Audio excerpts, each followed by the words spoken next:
সংগ্রামী তাওহীদি জনতা, আপনারা জানেন আজকে সারা দেশ উত্তাল হয়ে আছে খুনি, সন্ত্রাসী, স্বৈরাচারী এই আওয়ামী সরকারের নিষিদ্ধের দাবিতে। তাওহীদি জনতা এই বিগত 16টি বছর এই স্বৈরাচার আওয়ামী ফ্যাসিস্ট সরকার এমন কোন অপকর্ম নেই যেটা তারা এই বিগত সময়ে বিরোধী দলের নেতা কর্মীদের উপর, আলেমের উপর চালিয়ে যায় নাই। উপস্থিতি, আপনারা জানেন মসজিদের মিম্বার থেকে মসজিদের ইমাম সাহেব খতিব স্বাধীনভাবে কথা বলতে পারতো না, তাদেরকে দাঁড়িয়ে টুপি করে এফসিএ মসজিদের মিম্বার থেকে নামিয়ে দেওয়া হয়েছিল। আমাদের দেশের ওয়াজ মাহফিলের মঞ্চ থেকে বক্তাদেরকে স্বাধীনভাবে কথা বলতে দেওয়া হয় নাই, তাদের কথা বলার অধিকার কেড়ে নেওয়া হয়েছে, তাদের সামনে থেকে মাইক কেড়ে নেওয়া হয়েছে। সম্মানিত উপস্থিতি, এদেশের হাজার হাজার আলেম ওলামাকে হত্যা করা হয়েছে সেই 5 মের ছাত্র চত্বরে। সম্মানিত তাওহীদি জনতা, পিলখানার হত্যাকাণ্ড, সেই ছাত্র চত্বরে হত্যাকাণ্ড, সেই 24-এর হত্যাকাণ্ড, এই হত্যাকাণ্ডের প্রত্যেকটি হত্যাকাণ্ডের বিচার হতে হবে।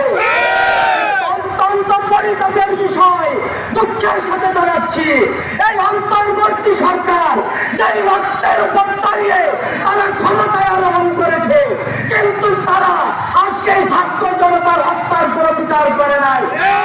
সমান কোন বিচার এই ছাত্র জনতা দেখতে পাচ্ছে না। কাজেই এই ছাত্র জনতার কাছে স্পষ্ট করতে হবে, এই আওয়ামী দূষণ, এই আওয়ামী লীগের প্রেসিডেন্ট আব্দুল হামিদ কার সহায়তায় রাতের অন্ধকারে এই দেশ থেকে পালিয়ে গিয়েছে? 300 এমপি মন্ত্রী কাদের সহায়তায় এই দেশ থেকে পালিয়ে পার্শ্ববর্তী দেশ ভারতে গিয়ে আশ্রয় নিয়েছে? এই দাবি এই ছাত্র জনতাকে জানাতে হবে, এটা ছাত্র জনতার প্রাণের দাবি। সম্মানিত উপস্থিতি, আজকে আওয়ামী লীগকে নিষিদ্ধ করতে হবে, যত লীগ আছে সকল লীগকে নিষিদ্ধ করে এই বাংলাদেশকে পবিত্র করতে হবে। কোন সন্ত্রাসীদের জায়গা এই বাংলার রাখতে হবে না। স্বল্প সময়ের নোটিশে আপনারা এখানে হয়তো একত্রিত হয়েছেন, সামনে আরো আমাদের কর্মসূচি আসবে।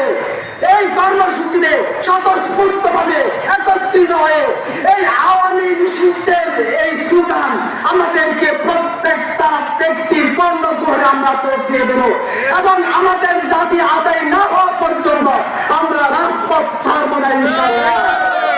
ইনকিলাব ইনকিলাব জিন্দাবাদ জিন্দাবাদ জিন্দাবাদ জিন্দাবাদ জিন্দাবাদ জিন্দাবাদ। আবু সাইদ মুক্ত, শেষ হয়নি যুদ্ধ, শেষ হয়নি যুদ্ধ, আবু সাইদ মুক্ত।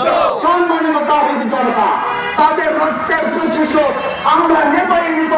সেই 24-এর গণহত্যার প্রতি ফোঁটা রক্তের বদলা আমরা নিব।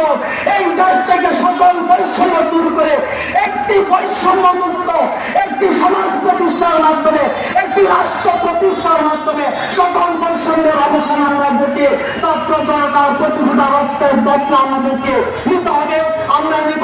এই আহ্বান জানিয়ে আমি আমার বক্তব্য এখানে শেষ করছি। আসসালামু আলাইকুম ওয়া রাহমাতুল্লাহি ওয়া বারাকাতুহু।